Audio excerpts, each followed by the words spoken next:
Colegas, buenas tardes.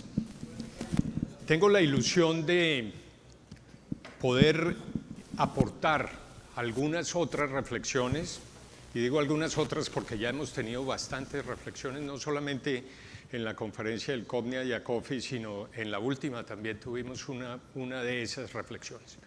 Voy a empezar con un recuento rápido de la última década, de cosas que nos han pasado en la última década.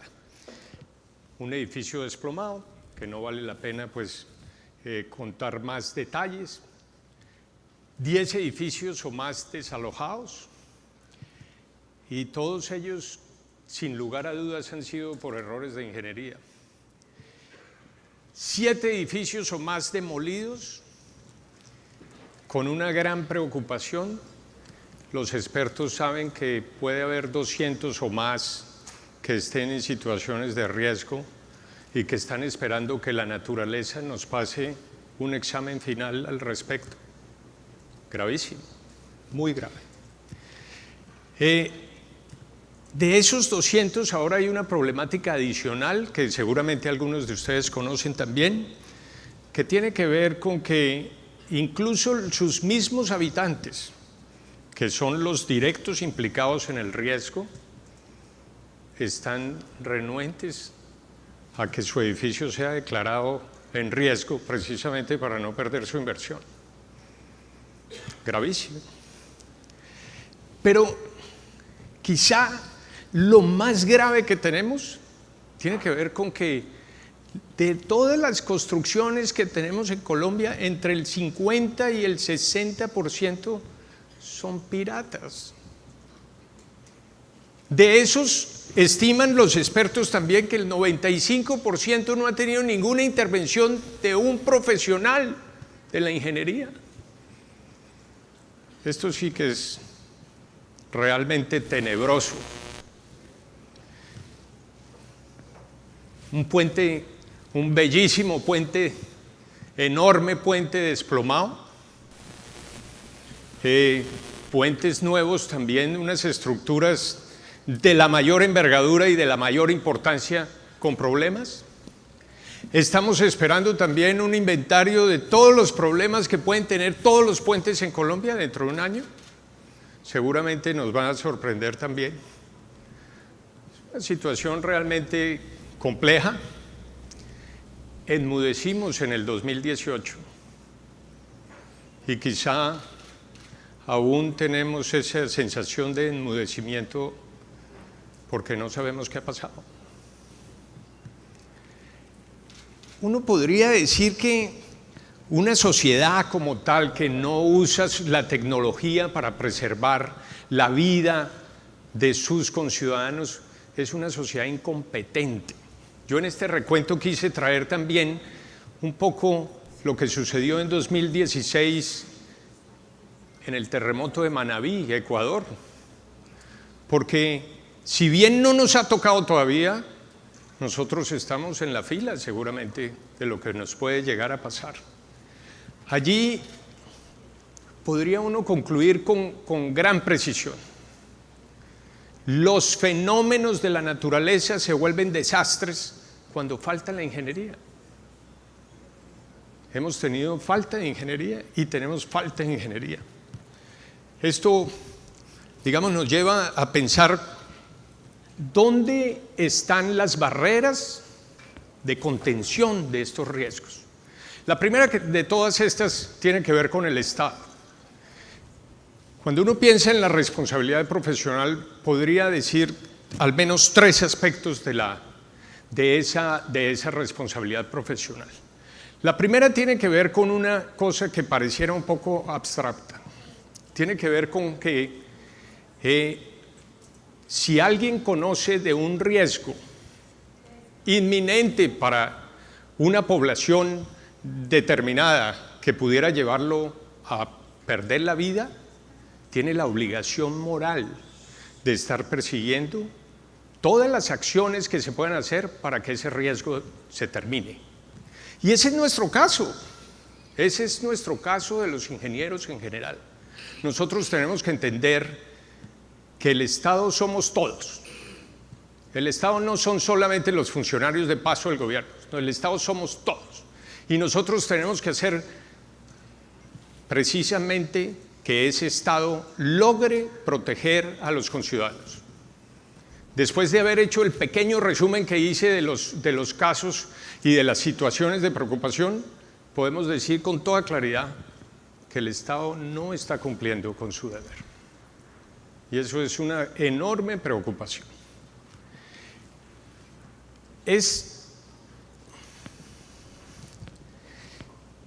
Digámoslo así, de alguna manera,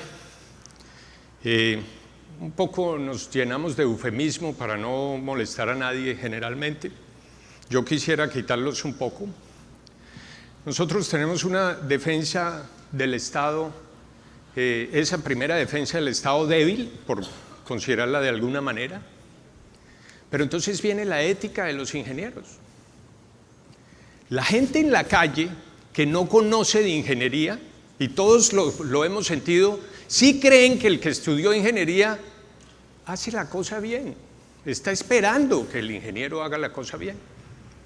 Cuando metemos en estos temas de ética, yo no quiero de ninguna manera decir que no tenemos que trabajar en la ética, sino todo lo contrario.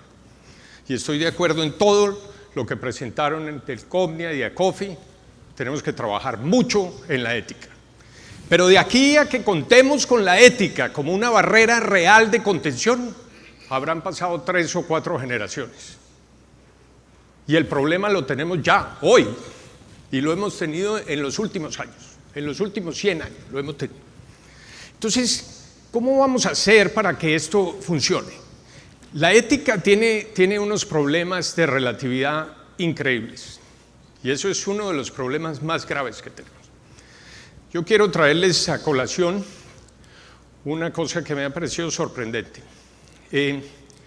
Estamos arrancando la cuarta era de la industria 4.0, la inteligencia artificial, uno de sus puntales.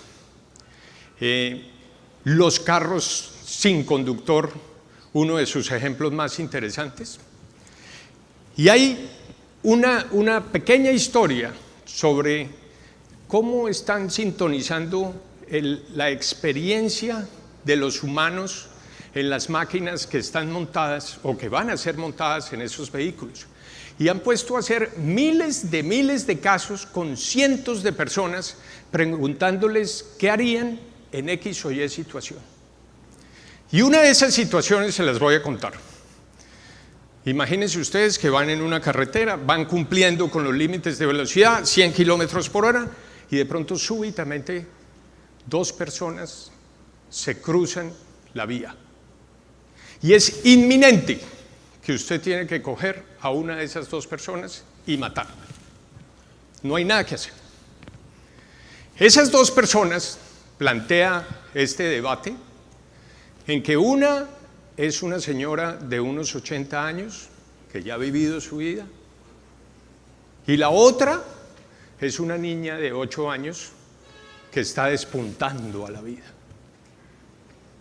La pregunta es, ¿a cuál de esas ustedes escogerían?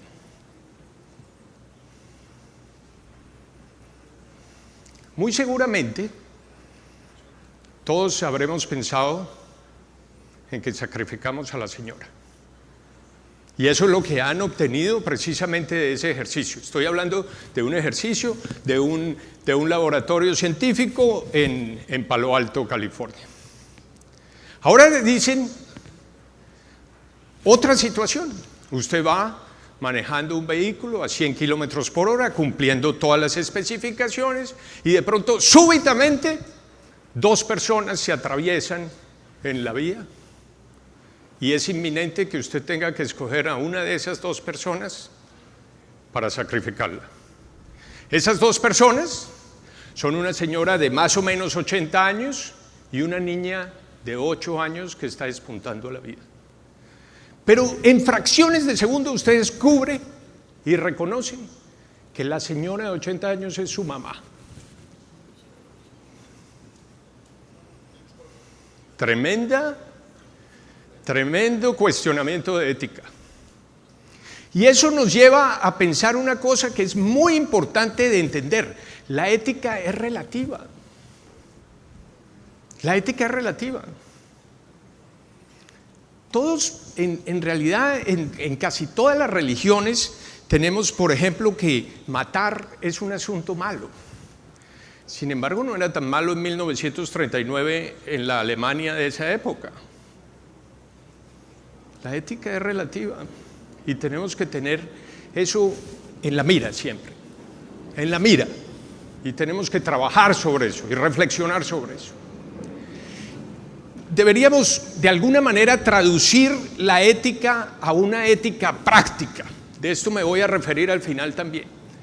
Y digámoslo así, el ingeniero no es ni más ni menos por sus ejecuciones, alguien que responde por la vida no de una persona, sino de cientos de personas en muchos casos. De cientos de personas. A nadie le cabe duda cuando se habla de un médico, que el médico debería estar siempre actualizado y siempre en lo último de su tecnología para preservar la vida de las personas, porque hay una relación directa. Con los ingenieros no hay esa relación directa, pero el ingeniero no responde a veces por la vida de una persona, sino por la vida de miles de personas en un solo momento. Nosotros tenemos que tener eso muy en cuenta, muy en cuenta. La tercera barrera, ya pasé la segunda barrera que tenía que ver con la ética de los ingenieros, que siempre estará, que tendremos que trabajar sobre eso y que la ética pues tiene unas complicaciones de definición que tendremos que resolver. Pero hay una tercera barrera en esta protección de los conciudadanos nuestros cuando van a comprar una vivienda que está un poco oculta y que yo he estado cuestionando mucho durante los últimos 2 años para encontrar en la búsqueda de la causa del problema, porque no me ha quedado claro que simplemente digamos es que los casos que vimos fueron unos casos de falta de ética. No me ha quedado claro. Y no me ha quedado claro porque, entre otras cosas, hasta en el caso Quirós, hasta en el caso de los Quirós, yo estoy seguro que el señor Quirós no estaba diciendo, no lo conozco desde luego, ni seguramente aquí nadie lo conoce, pero estoy seguro que ese ilegal no estaba diciendo, si me pasa está bien que me pase. Estoy seguro que él no quería que le pasara. Pero aquí hay un punto muy importante cuando empieza uno a desarrollar esa idea, y es que si uno no está consciente de los riesgos, actúa de una manera diferente. Y entonces el tema tiene que ver con los riesgos. Los empresarios quieren ser exitosos. Los empresarios quieren ser exitosos hoy y mañana y quieren seguir con su éxito. Pero tenemos un problema allí fuerte. Cuando yo no sé si todos hemos tenido la experiencia de ir a tratar de conseguir equity, capital de riesgo, con inversionistas, con empresarios que tienen dinero, y esos empresarios son adversos al riesgo, no son propensos al riesgo.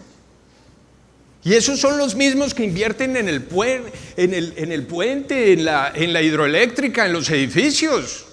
Entonces algo no está funcionando allí, algo no entendemos, a no ser que es que perciban el riesgo mal. Y aquí tenemos que, de alguna manera, vamos a aceptar por ahora mi hipótesis, es una hipótesis mía, que la lógica de negocios es una tercera barrera de contención para todos estos riesgos frente a la ciudadanía que está desprovista de las otras 2 barreras en forma efectiva. Es una hipótesis que vamos a estudiar. Cuando sucedió en el 2011 el derrame de la BP, el derrame de petróleo, imagínense ustedes esa compañía con todos los procedimientos habidos y por haber para proteger el medio ambiente, una compañía de petróleo de ese tamaño, de las mayores del mundo, y le sucede semejante cosa.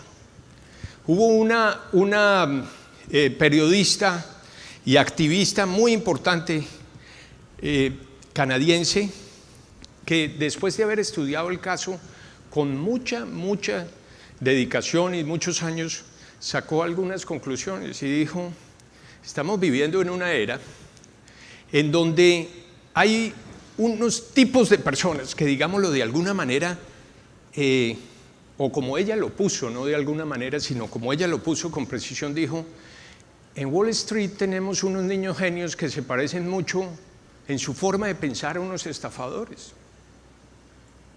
Y tienen que ver, ¿sí?, esos con que el éxito empiece a embriagar. Y al embriagarse, las personas empiezan a perder un poco el sentido de la realidad. Y empiezan a volverse, como lo dice ella, codiciosos. El éxito quiere más éxito y busca más éxito. Y llega acompañado de arrogancia y al final de negligencia. Esto es algo que tenemos que tener en perspectiva porque puede ser parte del problema que resuelva mi hipótesis. Nosotros tenemos que tener una máxima de esas, seguramente todos la tenemos, pero hay que ponerla más grave todavía. Nosotros no podemos apostar con la vida de otros. Definitivamente, nosotros no podemos apostar con la vida de otros, como veníamos diciéndolo. Así es de que es obligatorio que nosotros sepamos y toda nuestra comunidad sepa y los ingenieros sepan medir los riesgos. Eso es una cosa absolutamente importante. No saber analizar los riesgos es igual a no saber que se tienen riesgos. Y eso lleva, unido a las conclusiones anteriores en ese estado de codicia, llega a que se alimente una tormenta perfecta allí, en donde las personas llegan a ser, de alguna manera, optimistas ingenuos, porque no están percibiendo los riesgos. Esto está muy conceptual.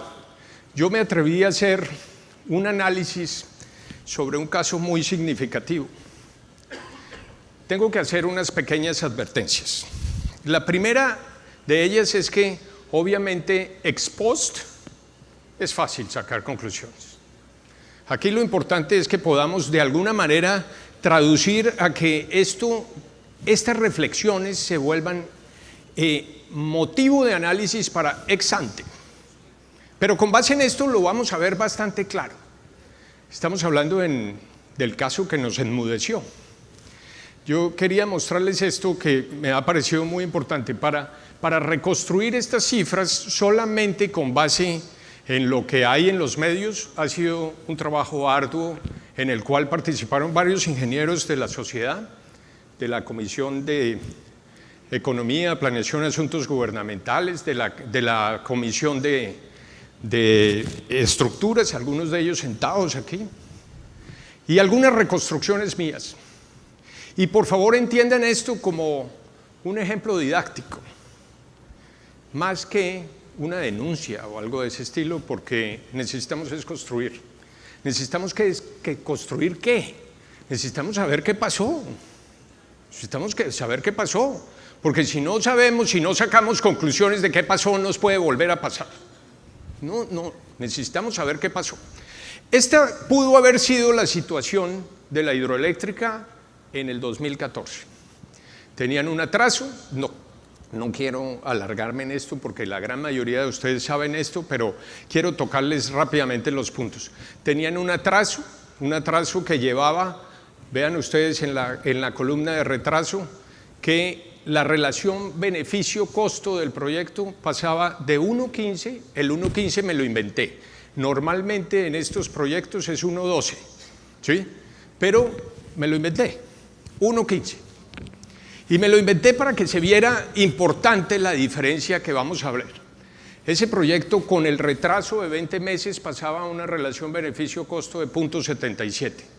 Recuperarlo, según los datos, era con el famoso tercer túnel del orden de $140 millones, Y el beneficio de esa alternativa era poderse ahorrar 680 millones de dólares. Todas las cifras están en millones de dólares. Esto, señores, yo no le veo a esto nada de codicia, nada de corrupción, entre otras cosas. Cualquiera de nosotros que esté en una junta directiva y le llevan una alternativa como estas, no solamente le va a interesar, sino es su obligación interesarse, porque tiene que ayudar a que su trabajo es ayudar a que esa empresa le vaya bien.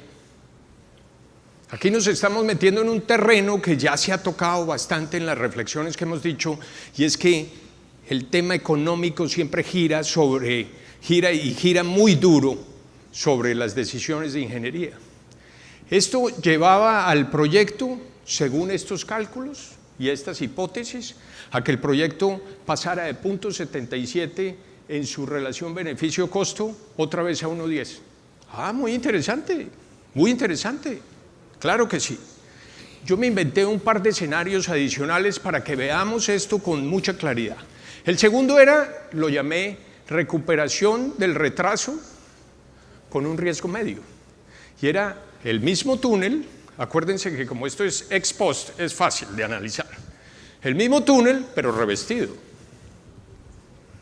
Lo cual, según mis apreciaciones, le debía bajar bastante al riesgo, algo así como unos 2/3, pero eso también es un invento mío, al riesgo que sucedió realmente, y llevaba a que el proyecto, a que la alternativa tuviera una relación beneficio-costo de 4.70 y el proyecto estuviera en 1.09.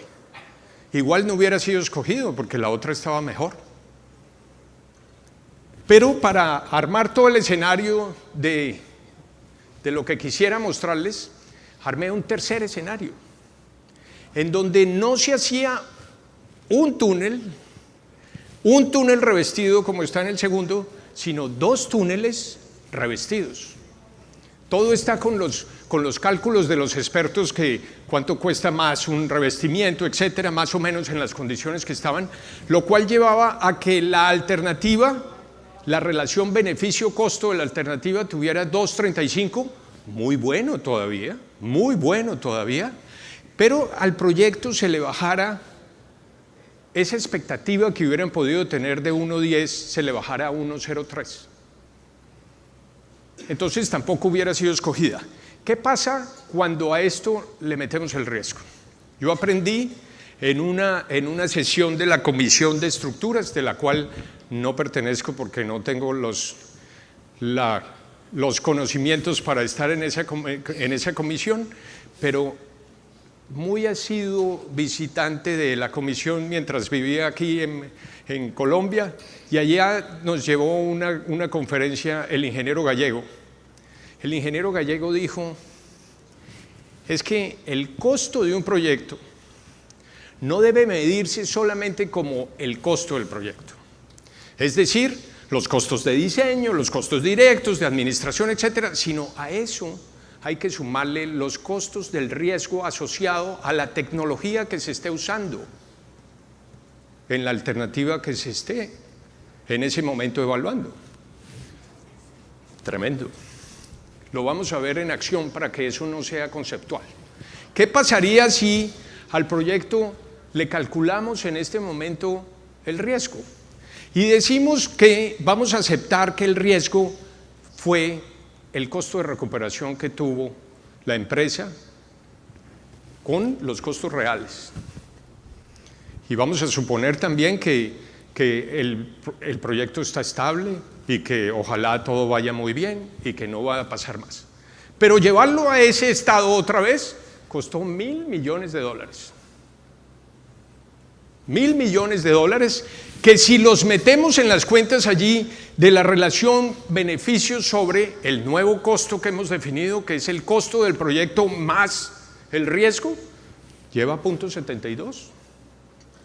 En la segunda alternativa, acuérdense ustedes, el túnel revestido lo llevaría a 0.98. Y en la tercera alternativa, en donde desaparece el riesgo, porque tendría redundancia, y además de eso una capacidad suficiente para llevarse el caudal que se vino en esa avenida y que, entre otras cosas, sería bastante más conservador esa alternativa. Todos los que han trabajado en hidroeléctricas, que digamos que uno podría decir que eso con las centrales de generación atómica son la catedral pues que nosotros los ingenieros podemos tener, saben que hay que tener redundancias porque es que los riesgos son enormes, enormes. Aquí este era un túnel, para que se refresquen un poco la situación, que iba a trabajar unos pocos meses. Entonces la percepción por la exposición al riesgo sí daba como para que uno tuviera dudas de cuál era el porcentaje que se le iba a asignar al riesgo allí, a la posibilidad que sucedieran cosas. Fíjense ustedes, si hubiéramos tenido en esa recuperación del retraso con riesgo bajo, hubieran tenido 2.35. Muy bueno. Lástima que no fue así. Y aquí hay la primera reflexión. La primera reflexión es que el tema del riesgo y de la medición del riesgo hay que tomárselo con seriedad, con la mayor seriedad. En esto nosotros tenemos, cualquiera de ustedes va a decir, pero si hacemos matrices de riesgo. Yo quiero decirles que las matrices de riesgo, como están hechas, tienen una buena intención, pero no sirven para esto. La primera cosa es que aquí tenemos que estar hablando de que el riesgo se mide en el mismo momento en que se está haciendo la ingeniería, en el mismo momento en que se está costeando una alternativa de un proyecto, porque tiene que ser asociada a la tecnología que se esté usando en esa alternativa y no en otro momento.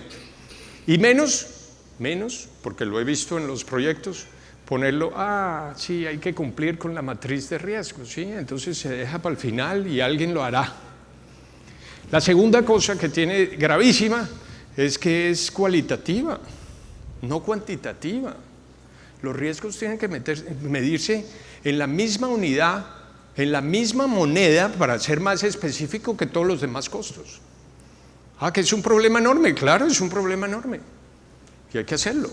Precisamente para eso están los ingenieros, para eso estamos los ingenieros. Ahora quiero pasar a una tercera conclusión importante allá. Fíjense ustedes, si el costo de recuperación fue $1.000 millones y la relación beneficio pasó a 0.72, lo que estaba pasando en ese momento con el proyecto es que la relación beneficio sobre el costo ampliado, digámoslo así, costo más riesgo, pasaba a 0.83, con lo cual esa decisión no se hubiera podido tomar en una junta directiva. ¿Qué pasaba si no estaban evaluando el riesgo? Estaban ciegos ante el riesgo. Es lo mismo que no saber que tenían un riesgo. Si eso hubiera sido en la segunda, 0.9, y si hubiera sido en la tercera, 1.03. Qué lástima que no se acercaban a 1.10 y a 1.12 y a 1.15, pero era bueno, muy bueno. Aquí tenemos que tener una consideración adicional. Fíjense ustedes, si aceptamos que el valor del riesgo fuera $1.000 millones, que debería provenir de, como se calcula en este tema, se calcula ese valor que tiene que ver con el impacto de un evento multiplicado por la probabilidad de ocurrencia. Si aceptamos que la probabilidad de ocurrencia era tan bajita como la que tenían en el reporte que hicieron para pedir la licencia ambiental, que era de 1.2% en los temas que tenían que ver con geotecnia, bastante bajos, bajiticos. Entonces el evento hubiera tenido que ser de 87.000 millones, 83.000 y pico de millones de dólares, que se ve bastante alto. Sin embargo, si uno evalúa cuánto hubiera costado, voy a ser un momentico fatalista, ¿cuánto hubiera costado la vida de esas 130.000 personas que los estudios arrojaron que hubieran podido ser afectados gravemente hasta la muerte, que estaban aguas abajo de la presa? Y eso da, trayendo los cálculos esos actuariales que dicen que normalmente se aplican, sabemos que la vida no se puede valorar, pero sin embargo en seguros, haciendo indemnizaciones, se valoran. Trayendo esas reglas, 43.000 millones, nada despreciable. Aquí hay una tercera Y muy importante reflexión sobre esto. Vamos a aceptar que la probabilidad fuera bajita, cosa que yo no creo. ¿Sí? No obstante, la probabilidad sea bajita, el análisis tiene que ir hasta evaluar el impacto del evento, porque una pequeña probabilidad multiplicada por un número inmensamente grande puede dar un número grande. No puede uno parar en que la probabilidad era pequeña. Esto que estoy diciendo parece muy tonto, pero pudo haber sucedido aquí, pudo haber sucedido. No había un reporte en toda la información que vimos antes y después de que estuviera valorado cuánto podría ser el impacto de un evento. No estaba. Muy bien, pasado esto, volvamos a nuestras consideraciones. ¿Qué tan difícil es hacer una buena valoración de riesgo? Yo les puedo decir que es difícil, es bastante difícil y ustedes lo saben, y seguramente por eso hemos sido livianos en establecer la metodología de la matriz de riesgos, precisamente porque es muy difícil. Es más fácil decir alto, medio, bajo, y decir alto, alto por alto, alto, alto por medio, alto, y cosas de esas que no tienen mayor sentido. Nosotros aquí en la Casa de la Ingeniería, en el año 2014, tuvimos un estudio fantástico en donde aplicamos una metodología. Muchos de los ingenieros que participaron allí están aquí en este momento. Hicimos un trabajo que realmente llevó a un resultado muy bueno, a un resultado correcto en la toma de decisiones. Y allí, en eso, al nivel más detallado de los costos, llevamos también el cálculo de los riesgos. Para no ser muy conceptual, quiero decirles, en cada una de las alternativas de la vía, del tramo 1, de la vía de la Ruta del Sol entre Guaduas y Villeta, que todos conocemos que es un tapón allí, en todas las alternativas, en un trabajo que le estábamos haciendo a la ANI en la Sociedad Colombiana de Ingenieros, en todas las alternativas calculamos los riesgos, y esos riesgos, el más importante era el geotécnico. Era qué pasaba si había una remoción en masa, y tuvimos que hacer toda una metodología para poner eso allí dentro de los costos del proyecto, incluyendo no solamente el costo del evento, sino además de eso, la probabilidad de ocurrencia de ese evento. Eso fue un trabajo absolutamente importante que nos enseña una quinta reflexión: sí se pueden medir los riesgos, hay que hacerlo con el mayor juicio. En esto hay que tener en cuenta algo, que es que en nuestra idiosincrasia, todo aquel que levante la mano y diga en un proyecto, oiga, ¿podría pasar algo malo?, es tachado de negativo, es tachado de pesimista. Y a nosotros los colombianos somos de alguna manera eso. A veces ustedes saben y comparten eso, y yo también lo comparto. Nosotros somos felices, no importa qué. Y no nos gusta la gente que no es feliz. Y fuera de eso, ahora llegan los libros de autoayuda y dice, aléjese de las personas tóxicas. Es muy importante tener en los equipos de trabajo gente que pueda percibir los riesgos. Y sí, son negativos de alguna manera. Son capaces de ver qué saldría mal. Es muy importante, y esa es una sexta reflexión. Hay que tener en los equipos de trabajo gente especializada en riesgo, gente que pueda percibir los riesgos, y después gente de proceso que sea capaz de calcular esos riesgos. Esto es parte de eso. Ahora, cuando nos vamos con el tema económico, entrémosle de frente a ese tema económico. Nosotros vivimos en un mundo que es como es, no el que quisiéramos que fuera, es el como es. Y en ese mundo, las presiones económicas son finalmente las que mandan. Y nosotros tenemos que entender eso. Pero también tenemos que entender que el balance lo hace precisamente, el equilibrio lo hace precisamente la ética del ingeniero. Eso es clave. Entonces yo no me imagino que voy a quería no usar ese ejemplo otra vez, pero yo no me imagino que una junta directiva muy financiera, ella, muy del lado económico, le diera la orden a unos ingenierazos en una hidroeléctrica para que hicieran una chambonada. No me lo imagino. No me lo puedo imaginar. El balance lo hace la ética del ingeniero. Quisiera hacer unas reflexiones finales, rápidamente. Nosotros, hay un periodista español que puso esto sin eufemismos. Yo aquí lo puse más suave, ¿sí? Utilicé la antípoda lingüística y dije, nos falta inteligencia colectiva. Hemos llevado a unos resultados como país que son muy lejos de lo que debiera ser.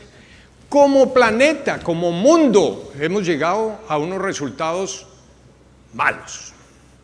Y tenemos un sistema económico y social que nos ha generado tres cosas principalmente.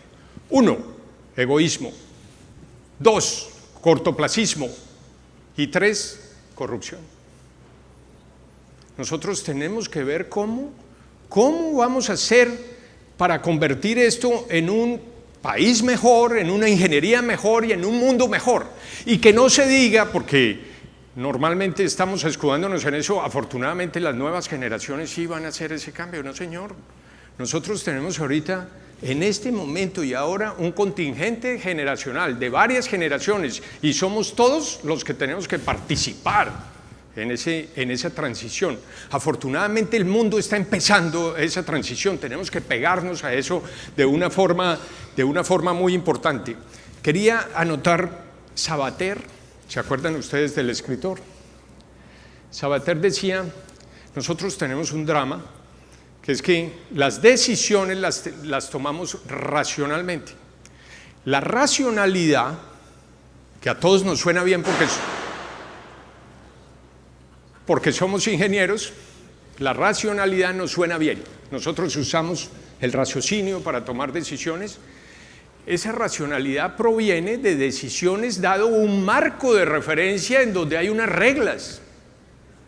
Y esas reglas son el egoísmo, el cortoplacismo y la corrupción. Entonces tomamos decisiones racionalmente con respecto a eso y lo que producimos es bastante más del mismo problema.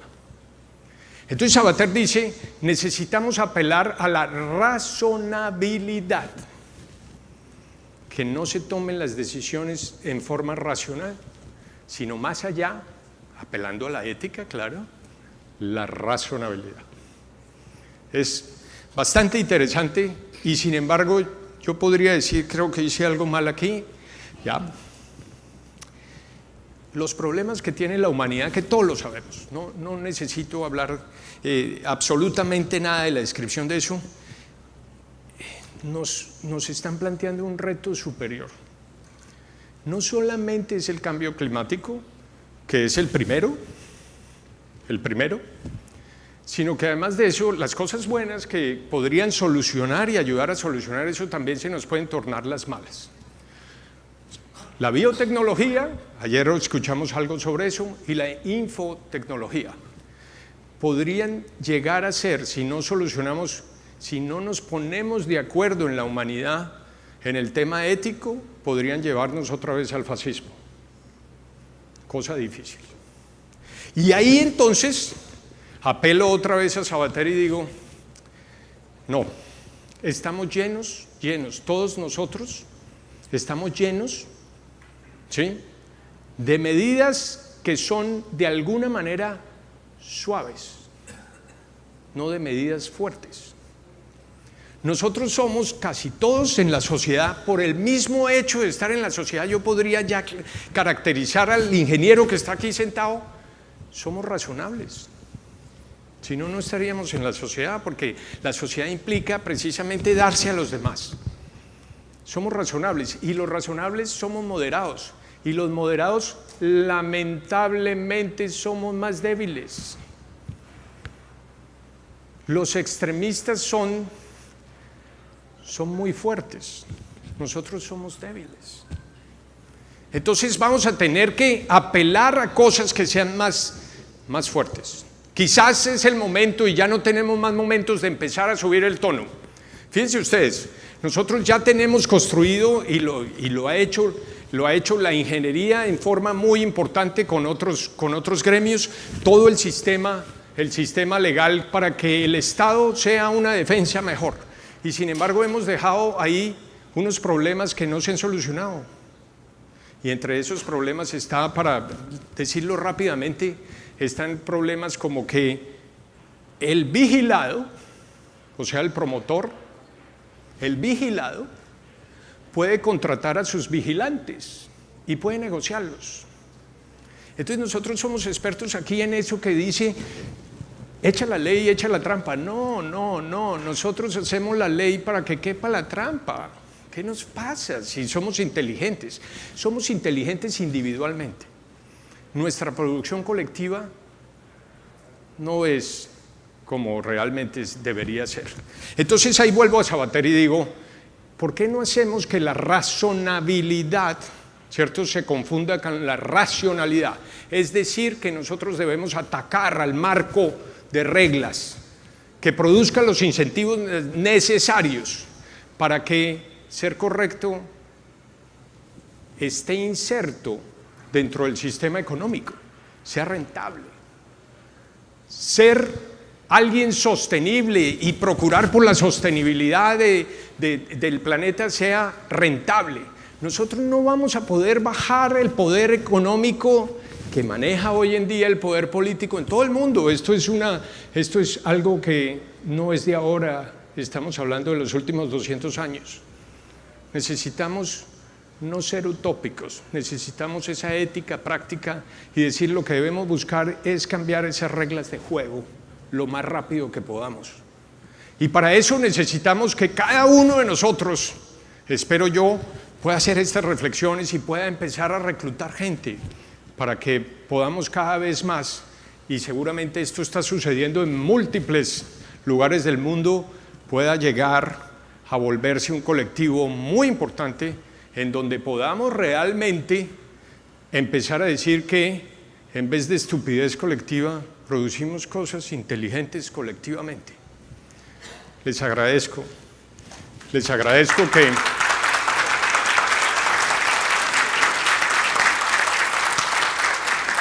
agradezco su paciencia, pero sobre todo les agradezco que se lleven la promesa de pensar en estas cosas y de hacer reflexiones reales.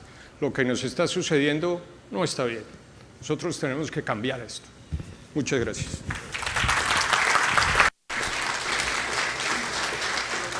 Nuevamente, muchísimas gracias, ingeniero Fonseca. A continuación vamos a hacer un receso de 20 minutos para que disfruten de un café y un refrigerio y visiten la muestra comercial. Posterior a este refrigerio vamos a tener una